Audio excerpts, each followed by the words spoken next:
হে মুহাম্মদ, আল্লাহর কসম করে বলছি তোমাকে আমি 3টা প্রশ্ন করব, আর এই প্রশ্নের জবাব কোনো নবী ব্যতীত দিতে পারবে না।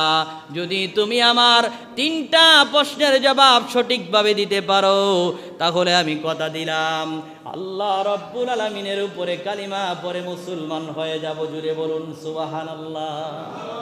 প্রশ্নগুলো জানার দরকার আছে না নাই? আরো জুড়ে বলুন না, জানার দরকার আছে না নাই? সহিহ বুখারীর বর্ণনা 4480 নম্বর হাদিস। ওই আব্দুল্লাহ ইবনে সালাম রাদিয়াল্লাহু তাআলা আনহু আল্লাহর রাসূলকে বলল, মুহাম্মদ, আমি তোমাকে 3টা প্রশ্ন করব। 1 নাম্বার প্রশ্ন হলো কিয়ামত, সর্বপ্রথম কিয়ামত কোন আলামতের মাধ্যমে শুরু হবে? জুড়ে বলুন না আল্লাহু আকবার। 2 নাম্বার প্রশ্ন হলো ওই জান্নাতের মধ্যে যখন মানুষগুলা প্রবেশ করবে, আল্লাহ রাব্বুল আলামিন জান্নাতীদেরকে প্রথম কি খাবার দিয়া মেহমানদারি করাবে? জুড়ে বলুন সুবহানাল্লাহ। 3 নাম্বার প্রশ্ন হলো, হে মুহাম্মদ, অনেক সময় আমাদের সন্তানগুলা কখনো কখনো মায়ের চেহারা পায়, আবার কখনো কখনো বাবার সাদৃশ্য হয়, কখনো কখনো মায়ের সাদৃশ্য হয়। জুড়ে বলুন ঠিক না বেঠিক?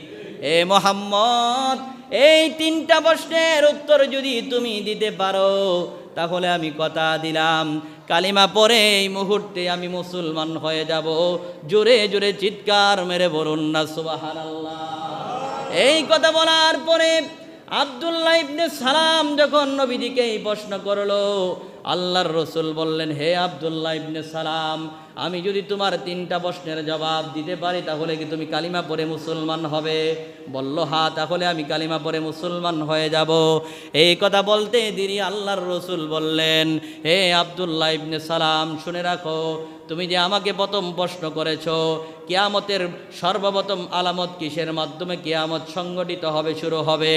এটা হচ্ছে পূর্ব দিক থেকে এমন একটা আগুন, দমকা আগুন, আগুনের বাতাস শুরু হবে, যে আগুনের বাতাস মানুষগুলাকে পূর্ব দিক থেকে হাঁকায়া হাঁকায়া পশ্চিম দিকে একত্রিত করবে। জোরে জোরে বলুন না আল্লাহু আকবার। 2 নাম্বার প্রশ্নের উত্তর হলো, তুমি আমাকে প্রশ্ন করেছো জান্নাতের মধ্যে আল্লাহ রাব্বুল আলামিন জান্নাতীদেরকে প্রথম কি খাবার দিয়ে মেহমানদারি করাবেন? হে আব্দুল্লাহ ইবনে সালাম, কিয়ামতের ময়দানে যখন কিয়ামত সংগঠিত হয়ে যাবে, কিছু মানুষকে আমার আল্লাহ জাহান্নাম দিবে, আবার কিছু মানুষকে আমার আল্লাহ জান্নাত দিবে। যাদেরকে আমার আল্লাহ রাব্বুল আলামিন জান্নাতে দিবে, জান্নাতীদেরকে আমার আল্লাহ